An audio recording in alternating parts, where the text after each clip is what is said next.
여호수아 18장 1절부터 4절까지입니다. 구약 성경 346쪽 어간에 있습니다. 여호수아 18장 1절부터 4절까지 여호수아서를 계속해서 보아가겠습니다. 여호수아 18장 1절에서 4절입니다. 찾으셨으면 아멘. 교독합니다. 제가 1절 있습니다. 이스라엘 자손의 온 회중이 실로에 모여서 거기에 회막을 세웠으며 그 땅은 그들 앞에서 돌아와 정복되었더라.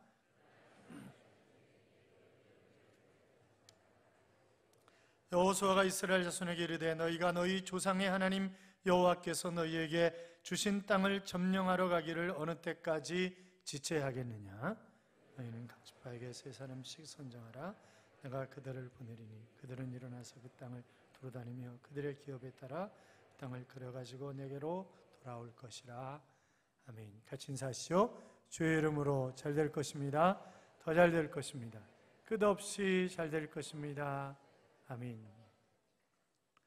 우리의 생각하는 것에 더 넘치도록 허락하시는 하나님이 이번 한 주간 동안도 우리와 함께 하셔서 더 넘치는 은혜를, 잘 되는 은혜를 주실 줄로 믿습니다.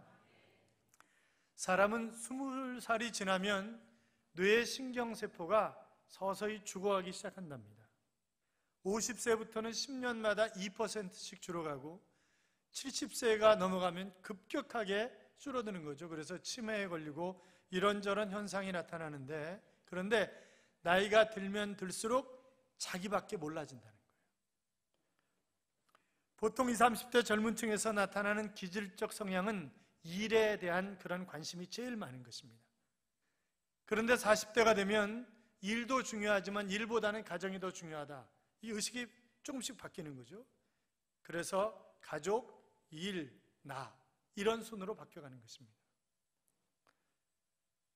50대가 되면 지역사회에 대한 관심이 있고 60대가 되면 지역사회에서 다시 자기 자신으로 관심이 바뀌어간다는 거예요.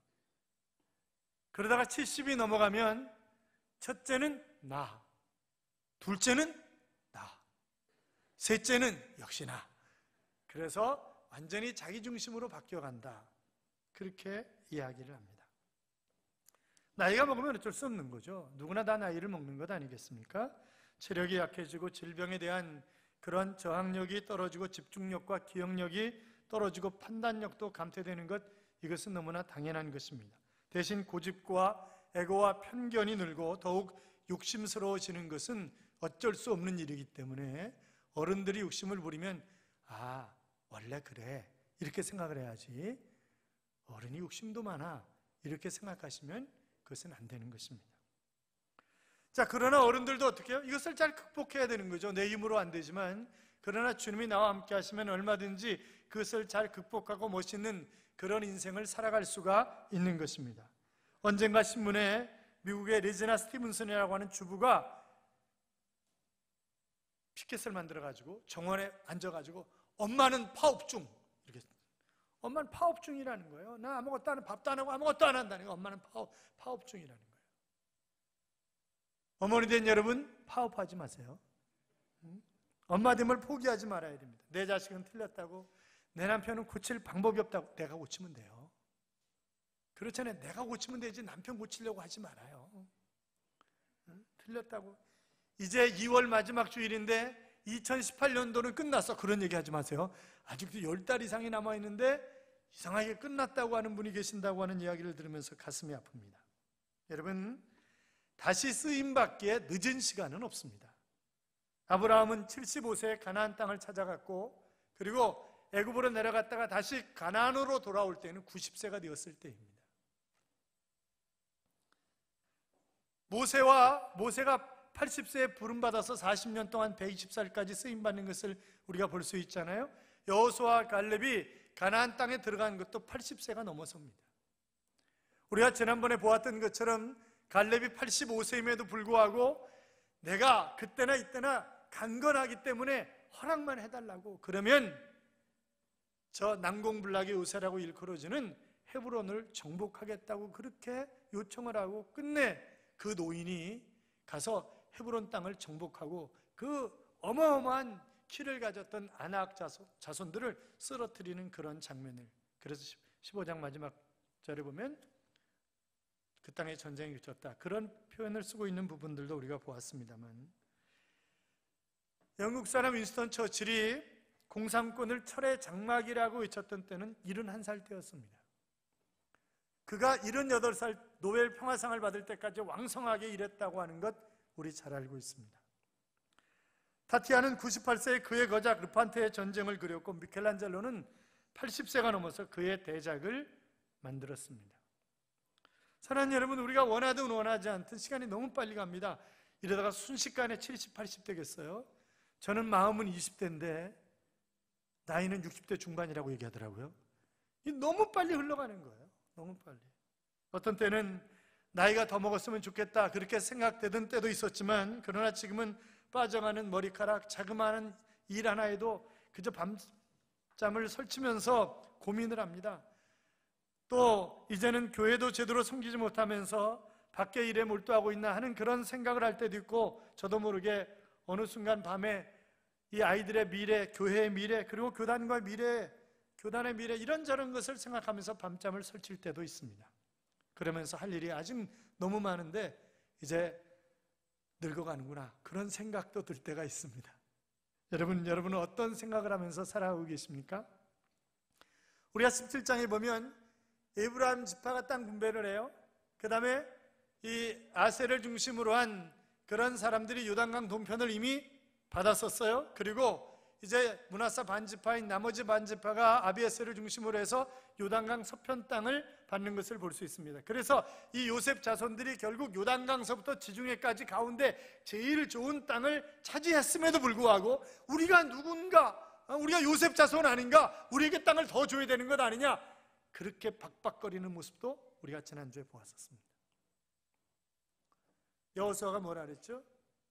자, 이 사람들이, 이 여호수아가 에브라임 지파예요. 그러니까 우리가 남이가 이러면서 땅을 더 달라고 그랬을 때 너희가 스스로 가서 개척을 해라, 나가서 정복을 하라, 이러면서 단호하게 거절하며 그들을 책망하며 그들이 해야 할 일이 무엇인가를 이야기했던 그런 여호수아의 모습도 우리가 보았습니다. 사랑하는 여러분, 이스라엘 백성들이 시간이 흘러가면서 지금 5지파에게 땅 분배한 거거든요. 아직 7지파가 남아있어요. 그런데 이들이 처져가는 거예요. 열심히 나가서 싸워야 되는데 그것이 아니라 그냥 안주하려고 하는 거예요. 여러분, 지도자는 어떻게 해서든지 백성들로 하여금 일하도록 만드는 것이 지도자입니다. 그렇잖아요? 달려가서 함께 행복한 그런 민족을 이루고 행복한 교회를 만들고 그러도록 앞장서서 일하는 사람이 지도자지, 같이 놀고 같이 쓰러져 있고 그러면 그 사람이 어떻게 지도자겠어요? 그건 그럴 수 없는 것입니다. 지금 이제 7지파, 각 지파별로 3명씩 대표를 선정해서 21명을 뽑아가지고 그들로 하여금 가서 다 돌고 와가지고 그림을 그려가지고 오라는 거예요. 그러면 제비를 뽑아서 너희에게 그 땅을 주겠다, 그런 이야기를 하는 것을 볼 수 있는데, 그런데 각 지파 대표인 21명에게 지금 여호수아가 강력하게 요청하는 것이 있습니다. 그림을 그리라고 하는 것인데, 사랑하는 여러분, 우리도 이제 갈매로 이사 와가지고 이 갈매뿐만이 아니라 대한민국을 살려내는 그런 그림을 우리는 잘 그려야 하는 것입니다. 그 그림이 어떻게 그려지냐에 따라서 우리의 미래가 행복한 미래가 될 수 있느냐, 아니면 그저 다람쥐 쳇바퀴 돌듯이 그렇게 돌다가 세상을 마감할 것이냐라고 하는 것이 결정이 될 것입니다. 지금 여호수아는 이 대표들에게 첫째는 너희가 지체하지 말라 하는 그런 얘기를 하고 있습니다. 자, 3절 보세요. 3절 같이 읽습니다. 여호수아가 이스라엘 자손에게 이르되 너희가 너희 조상의 하나님 여호와께서 너희에게 주신 땅을 점령하러 가기를 어느 때까지 지체하겠느냐. 아멘. 자, 7지파의 지체함을 책망하는 거죠. 머뭇거리고 망설이며 생각에만 잠겨있지 말라고 하는 것입니다. 현재 상태에 안주하거나 현재 상태 때문에 포기하거나 현재 상태 때문에 이런저런 핑계거리로 삼아서 지체하지 말라고 하는 것입니다. 게으름과 나태로 주춤거리지 말라고 하는 그런 말이죠. 과거의 시간에 얽매여서 주춤거려서는 안 되는 것입니다. 여기 지체하겠느냐라고 하는 말을 잠언 18장 9절에서는 자기의 일을 게을리하는 것으로 번역을 했습니다. 똑같은 원어예요. 지체하는 것, 자기의 일을 게을리하는가? 그런데 어찌하여 이런 표현을 쓰고 있는 것을 보면 지금 이스라엘 백성들이 의도적으로 게을러하는 것입니다. 게으름을 피우는 거예요. 그러므로 신실하신 하나님께서 아브라함과 이삭과 야곱에게 약속하신 그 땅을 차지하는데 너희가 언제까지 지체하겠느냐 라고 하면서 책망하라고 했는데 이들이 이렇게 항변할 수 있죠. 40년 동안 광야 생활, 그리고 가나안 정복 전쟁을 7년 가까이 치르면서 우리는 지칠 대로 지쳐 있다고, 우리가 한두 번 싸웠냐고, 전투 또 전투 또 전투 쉼 없이 달려온 것 아니냐고, 이제 우리도 지쳤다고, 우리도 사람인데 좀 쉬었다 합시다, 이렇게 얘기할 수 있습니다. 그렇잖아요. 우리가 얼마나 많은 전쟁에서 피를 흘렸고, 얼마나 많이 승리했고, 얼마나 많은 지역이 우리 땅이 됐고, 이만하면 됐잖아요, 그러니까 좀 쉬었다 해요. 그렇게 항변할 수도 있습니다. 욕심 좀 그만 부리세요, 좀 적당히 합시다, 이럴 수도 있습니다. 이때가 지도자가 가장 곤욕스러운 그런 순간이죠. 그들의 입장에서 보면 얼마든지 이해하고 같이 쉴 수 있습니다. 그러나 지도자에게는 책임의 소재가 있는 것 아니겠습니까? 지도자에게 어떤 문제가 발생했는데 그 책임을, 그래 당신들이 그렇게 하니까 나도 알았어, 이런다고 한다면 그것은 이미 지도자가 아닌 것입니다. 그래서 하나님은 하나님이 세운 지도자에게 책임과 권한을 동시에 주고 계시는 것을 볼 수 있는데, 그러므로 고지가 바로 적인데 조금만 더 달려가자고, 조금만 더 달려가자고 외칠 수밖에 없는 것이 바로 지도자란 말이죠. 그리고 지도자는 하나님 앞에 조용히 무릎 꿇고 기도하면서 하나님의 지혜를 구해야 하는 것입니다. 하나님만 함께 하시면 어떤 것이든지 일을 이룰 수 있잖아요. 그래서 마가복음 9장 23절에 보시면 할 수 있거든이 무슨 말이냐, 믿는 자에게는 능치 못할 일이 없느니라 하셨습니다. 12해를 혈루증에 앓으면서 염려의 늪에 살아온 여인이 어느 날 예수님이 지나가신다고 하는 소식을 듣게 되죠. 그리고 얼른 가서 예수님의 옷자락만 만져도 낫는다고 하는 그런 믿음이 있었기 때문에 얼른 가서 예수님의 옷자락을 만집니다. 그때 예수님이 뭐라고 그러셨어요? 딸아, 내 믿음이 너를 구원하였으니 평안히 가라, 내 병에서 놓여 건강할지어다, 이렇게 말씀하십니다. 여러분, 만약 이 여인이 난 내 몸에서 냄새도 나잖아, 사람들도 너무 많은데 어떻게 저거 뚫고 지나가서 다음에 하지 뭐, 그랬다고 한다면 이 여인의 건강은 끝난 것입니다. 그렇잖아요. 다윗은 염려가 있을 때 여호와는 나의 목자시니 내가 부족함이 없으리로다, 그가 나를 푸른 초장에 누이시며 쉴 만한 물가로 인도하시는도다. 그러면서 내 영혼아, 내가 어찌하여 낭망하며 어찌하여 내 속에서 불안하여 하는고, 너는 하나님을 바라라, 그 얼굴에 도우심을 인하여 내가 오히려 찬송하리로다. 그렇게 고백하는 것도 볼 수 있습니다. 사랑하는 여러분, 힘들고 어려우세요? 지체하지 마세요. 주님 앞에 엎드리십시오. 그 하나님이 길을 내실 줄로 믿습니다. 지체하지 말라, 그렇게 명령합니다. 뿐만이 아니라 일어나라는 거예요. 일어나라, 지체하지 말고 일어나라. 4절 보세요. 4절 같이 읽어요. 너희는 각 지파에 3사람씩 선정하라. 내가 그들을 보내리니 그들은 일어나서 그 땅에 두루다니며 그들의 기업에 따라 그 땅을 그려가지고 내게로 돌아올 것이라. 아멘. 여러분, 누웠거나 앉아서는 할 수 있는 것, 볼 수 있는 것, 만날 수 있는 것, 이런 것들이 제한되어 있습니다. 일어남은 일의 시작이죠. 행함의 출발입니다. 온몸의 움직임을 의미하는 것이고 도약을 의미하는 것입니다. 여러분, 그림을 그리기 위해서는 일어나야 했던 것처럼 사랑하는 여러분, 예수님의 이름으로 일어나시기 바랍니다. 나는 무기력합니다. 나는 틀렸습니다. 지금까지 내 경험, 내 지식, 지금까지의 여러 사건으로 보면 나는 안 되는 사람입니다. 이렇게 주저앉아 있지 말고 일어나는 삶이 되시기를 축원합니다.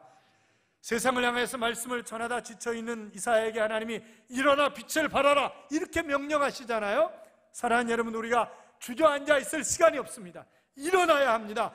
내가 일어나야 교회도 일어나고 내 가정도 일어나고 이 민족도 일어날 수가 있는 것입니다. 내가 일어나야 우리의 사업장도 일어날 수가 있는 것입니다. 내가 일어나야 내 직장도 내 학교도 일어날 수가 있는 것이라고요. 베드로와 요한이 성전으로 기도하러 올라가다가 미문 앞에 앉아서 구걸하는 사람에게 뭐라고 얘기합니까?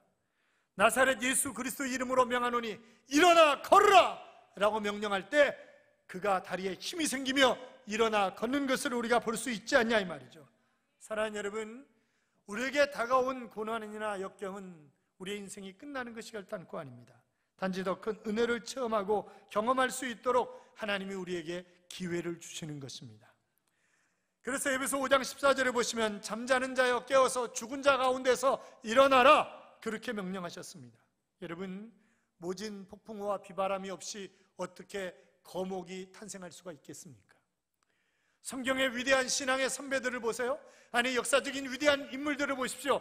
그들에게 반드시 따라왔던 것은 좌절이었습니다. 고난이었습니다. 그러나 그 고난과 좌절을 디딤돌로 알고 그것을 딛고 일어선 것이지, 그들이 주저앉아 있어서 위대한 사람이 된 사람은 전 세계에 단 한 사람도 없습니다.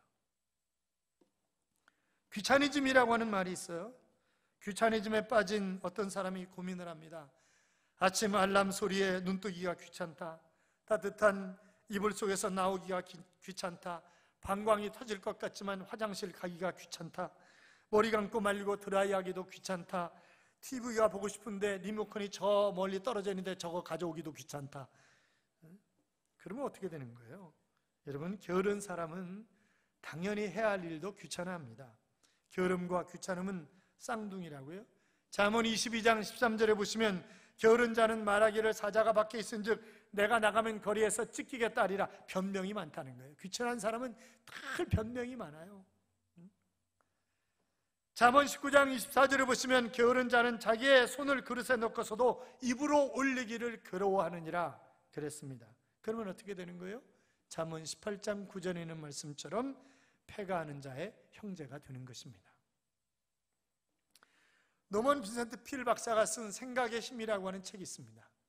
그 책 첫 부분에 미국의 위대한 백화점 왕이었던 페니에 관한 그런 이야기가 나와요. 이 페니가 95세인데도 왕성하게 활동을 하는 거예요. 그래서 물어봤답니다.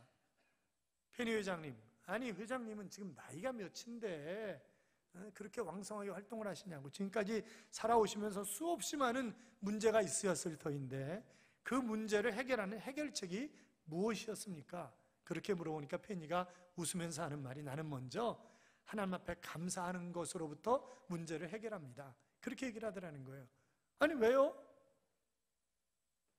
하나님은 또 다른 경험을 할 수 있도록 나에게 기회를 주시는 것이고 더 큰 문제가 올 것을 미리 준비시켜 주시는 것이기 때문에, 나를 성장시키시고 성숙시켜 주시는 기회이기 때문에 나는 하나님 앞에 감사로 문제 해결을 시작합니다. 이렇게 얘기를 하더라는 거죠. 그래서 필 박사님이 이렇게 썼습니다.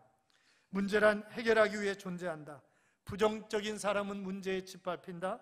반면 창의적인 사람은 문제를 해결해 간다. 문제 자체가 결과를 결정하는 것은 아니다. 문제를 대하는 태도가 결과를 결정한다. 그렇게 책에 써놨습니다.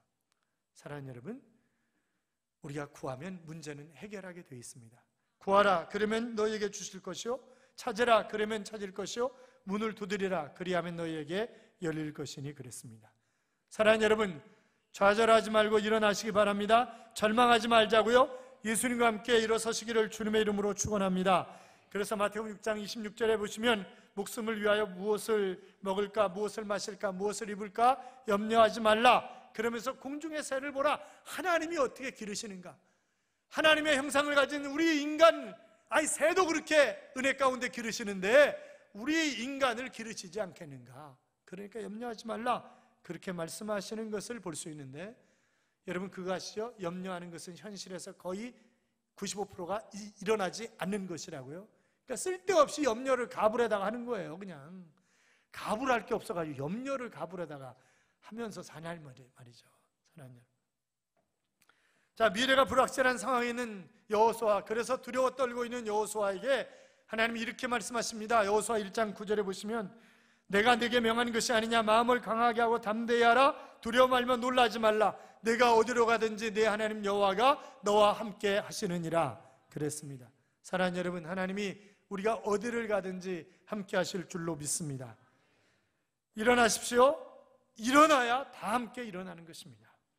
그 다음에 셋째로 보면, 그 뒤에 보면 일어나서 그 땅에 두루 다니며 그랬죠. 그래서 그림을 그리러 나가는 백성들에게 두루 다니라 그랬습니다. 이런 말이 있습니다. 발품 파는 만큼 싸게 산다, 그런 말이 있어요. 발품을 푸는 만큼 싸게 산다고요. 사랑하는 여러분, 두루 다니는 것은 숨차고 귀찮고 힘들고 노력이 필요하고 힘든 싸움일 수가 있습니다. 눈물을 흘릴 수도 있습니다. 헐떡거리며 지칠 수도 있습니다. 그러나 땀 흘린 만큼, 심은 만큼 거두게 되는 것이지 그냥 거두는 거 아니라고요. 그러니까 돌아다니라는 거예요. 길을 찾게 하시는 하나님, 길되게 하시는 하나님, 사람이 마음으로 자기 길을 계획한다 할지라도 그 걸음을 인도하시는 분은 하나님이라고 하셨는데, 사랑하는 여러분, 하나님이 나에게 맡겨주신 일이 무엇일까 두루 찾아다니면서 찾으시기를 바랍니다. 어떤 사람은 한평생 살아가면서 축복의 통로로 쓰임받는 사람이 있는가 하면 저주의 통로로 쓰임받는 사람이 있습니다. 우리가 이스라엘 왕 가운데 1, 2대 왕을 보면 1대 왕이었던 사울이 출발이 얼마나 좋아요. 그러나 그는 저주의 통로가 되어서 차라리 나지 않았으면, 그렇게 말씀하시는 것을 우리가 볼 수 있잖아요. 끝내는 그가 전쟁터에서 아들과 함께 비참하게 죽는 그런 모습을 볼 수 있습니다. 그러나 내 마음에 합한 그런 왕이라고 했던 다윗은 정말 존귀하게 축복의 통로로, 그래서 그가 가는 곳마다 놀라운 역사가, 그의 후손들이 왕이 되는 것이고 그의 후손 가운데 메시아가 나오는 것 아니겠습니까? 사랑하는 여러분, 여러분이 축복의 통로가 되시기를 주님의 이름으로 축원합니다. 여러분 때문에 여러분의 가정이 복을 받아야 합니다. 여러분 때문에 여러분의 일터가 복을 받아야 되고, 여러분 때문에 우리 민족이 다시 일어설 수 있어야 합니다. 나는 축복의 통로가 되어야 합니다. 그렇잖아요? 그래서 하나님이 우리를 축복의 통로로 쓰기를 원하시기 때문에 축복의 통로가, 그러려면 쭉 다녀야 된다고요. 끊임없이. 그리고 그리라 그랬어요. 구체적으로 구체화시키라고 하는 그런 말이죠. 꿈을 가지고 그 꿈을 구체화시키는 것입니다. 소경 바디메오가 예수님이 지나가신다는 소식을 듣고 가만히 안 있죠. 다윗의 자손 예수여 나를 불쌍히 여기소서 이러고 외칩니다. 그랬더니 제자들이 시끄러워, 이놈의 새끼야. 그러니까 더욱 소리질러 가로되 그랬잖아요.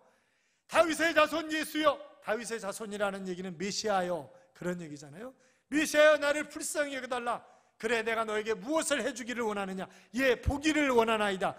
구체적으로 자기가 어떤 것을 원하는지 하나님 앞에 고백을 해야 된다고요. 구해야 된다고요. 여러분의 자녀가 와가지고 아빠 10만 원만, 그러면 알았다고 그냥 덤컥 그냥 줘요? 아니잖아요. 어디다 쓰려고 그러는데? 그렇게 물어보잖아요. 그러니까 우리가 하나님 앞에, 하나님 이렇게 해서 이렇게요, 이렇게요. 하나님 다 아시는 전지하신 하나님이시고 모든 것을 해결할 수 있는 전능하신 하나님이시지만, 그러나 하나님은 나하고 얘기하고 싶어 하시는 그런 하나님이시라고요. 구체적인 그런 이야기를 듣고 싶어 하시는 그런 하나님이세요. 하나님이. 그러니까 하나님 앞에 아뢰는 거예요. 그것이 그리는 거예요. 창세기 13장 17절에 하나님은 아브라함에게 이렇게 말씀하셨습니다. 너는 일어나 그 땅을 종과 행으로 두루 다녀보라. 내가 그것을 내게 주리라 그랬어요. 여러분, 자연에는 자연 법칙이 있고 과학에는 과학 법칙이 있습니다. 축복을 받는 데는 축복의 법칙이 있습니다. 성공하는 사람들에게는 성공의 법칙이 있습니다. 그래서 그 교보문고나 이런 데 가보면 가운데 전부 성공에 관한 그런 책들이 있잖아요. 그런데 거기는 공통점이 있다고요. 성공하는 사람들 보면 그들의 공통점이 있어요. 성공할 수 있도록 그들이 말하고 행동을 하는 거예요. 그러니까 안 되는 사람은 안 되게 말하고 안 되게 행동을 하는 거예요. 그러니까 안 되는 거예요. 실존주의 철학자인 데카르트는 믿어라, 당신의 인생은 당신이 생각하고 그린 대로 이루어진다 하는 그런 얘기를 했습니다. 미국에서 자기개발 프로그램으로 선풍적인 화제를 몰고 왔던 베리 파버라고 하는 사람이 있어요. 이 사람이 지금 당장 시작하라라고 하는 그런 책을 썼는데, 이 책은 성공을 위한 구체적인 실천 사항을 적어놓은 그런 책입니다. 이 책에서 저자는 성공 시나리오를 마음속에 그려라, 그런 얘기를 쭉 하고 있는 거예요. 내가 성공했을 때의 모습을 끊임없이 그리라는 거예요. 그래야 그 성공을 거머쥘 수 있다라고 하는 것입니다. 사랑하는 여러분, 지금 여러분은 어떤 꿈을, 무엇을 그리고 계시는 것입니까? 잘 그리시기 바랍니다. 주님을 위해서 일할 것을 잘 그리셔야 합니다. 뿐만이 아니라 돌아오라 그랬어요. 백성들의 대표들에게 두루 돌아다녀 그림을 그린 뒤에 돌아오라 그랬습니다. 사랑하는 여러분, 우리가 꿈을 가지고 있으면 그 꿈을 어떻게 해요? 가지고 주님 앞에 내어놓는 거예요. 그래야 하나님이 시온의 대로를 활짝 열어주시는 것이지, 그냥 그 꿈만 가지고 있으면 아무것도 일을 이룰 수가 없는 거죠. 하나님은 끊임없이 그 꿈을 통해서 훈련을 시키십니다. 하나님 앞에 왔을 때 원망하지 않고 불평하지 않고 하나님 앞에 서면 하나님은 끊임없이 훈련을 시키잖아요. 요셉 보면 알잖아요. 보디발 장군의 집에 노예로 가서 그는 끊임없이 섬김의 훈련을 받습니다. 보디발 장군의 아내를 통해서 자기 컨트롤의 훈련을 받습니다. 감방 안에 들어가서 인내의 훈련을 받습니다. 그러고 나서 주신 꿈을 이루게 하시는 것이지, 그냥 꿈꾼 대로 어느 날 갑자기 뚝 떨어뜨려 주십니까? 결단코 그렇지 않습니다.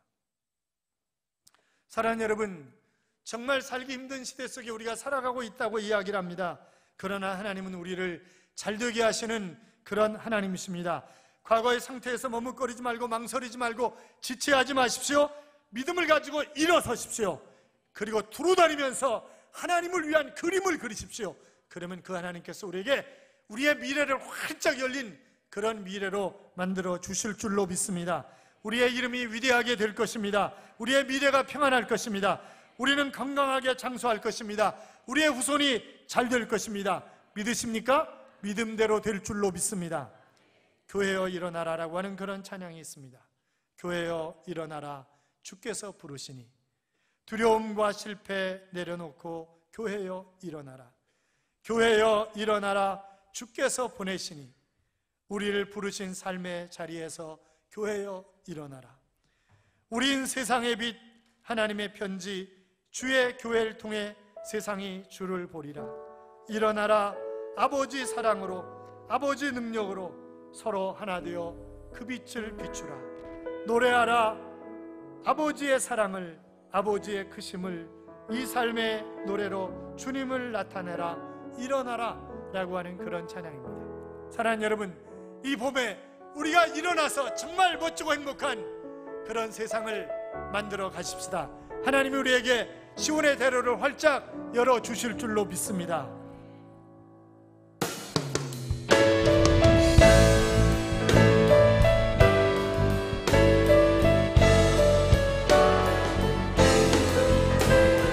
교회여 일어나라,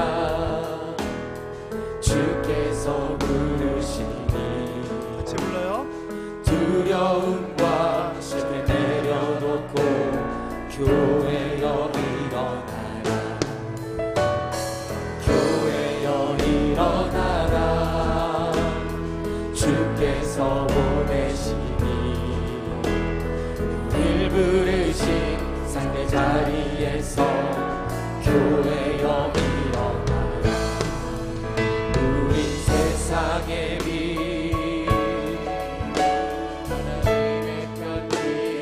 나타내는 주를 통해, 우릴 통해 주를 보리라. 일어나라, 아버지 사랑으로, 아버지 능력으로 서로 하나 되어 그 빛을 비추라.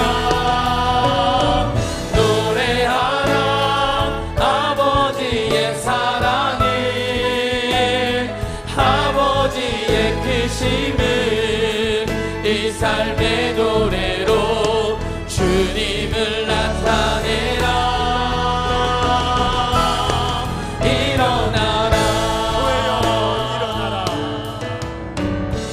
교회여 일어나라, 주께서 부르시니. 두려움과 실패 내려놓고 교회여 일어나라. 교회여 일어나라, 주께서 보내시니. 우릴 부르신 삶의 자리에서 교회여 일어나라. 세상의 어둠을 밝히는 주를 나타내는 우릴 통해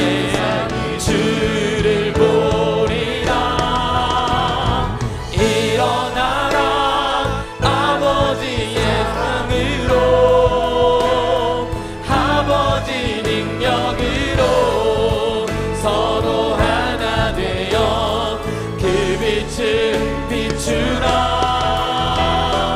노래하라 아버지의 사랑은, 아버지의 크심은 이 삶의 노래로 주님을 나타내라. 일어나라. 사랑하는 여러분, 우리가 주저앉아 있으면 안 됩니다. 이제 봄이 오면 만물이 땅에서 솟아오를 것입니다. 우리도 일어나야 됩니다. 지체하지 마십시오. 일어나십시오. 두루 다니면서 그림을 그리십시오. 그리고 주님 앞에 서십시오. 그 주님이 시온의 대로를 활짝 여실 것입니다. 그런 삶을 살아가는 삶이 될 수 있도록 우리 같이 기도합니다. 살아계신 하나님 아버지,